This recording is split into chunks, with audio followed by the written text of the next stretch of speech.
ऐगिरिनंदनि नंदत मेदनि विश्वविनोदनि नंदनुते। नमस्कार.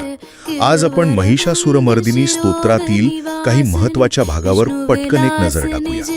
हे स्तोत्र आहे ना, हे देवी दुर्गेच्या महिषासुरावरच्या विजयाबद्दल आहे. तिची ताकद, तिची कृपा आणि देवांमध्ये तिचं काय स्थान आहे हे सगळं यात आपल्याला कळतं. तर पहिली गोष्ट काय आहे? देवीची ओळख आणि तिचं सामर्थ्य.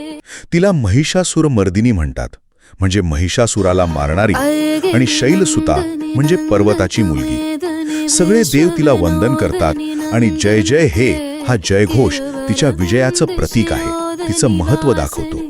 आता दुसरी गोष्ट, देवीचं दुहेरी रूप. बघा, ती एका बाजूला सुरवर वर्षिणी आहे, म्हणजे देवांना वरदान देणारी, खूप कृपाळू, पण दुसऱ्या बाजूला दुर्धरदर्शिनी पण आहे, म्हणजे राक्षसांचा गर्व सहज मोडणारी, एकदम उग्र. यातून काय दिसतं? ती जगातलं संतुलन राखते, पाप संपून आनंद आणते. आणि तिसरा मुद्दा आहे तिच्या नावाचा आणि संगीताचा प्रभाव.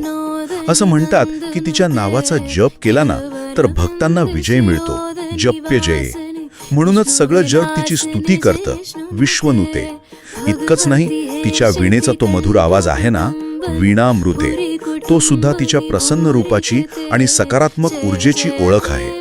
थोडक्यात सांगायचं झालं तर या श्लोकांमधून देवी दुर्गेचं शौर्य, तिची कृपा आणि तिच्या पूजेचं सामर्थ्य हे सगळं अगदी स्पष्टपणे समोर येतं.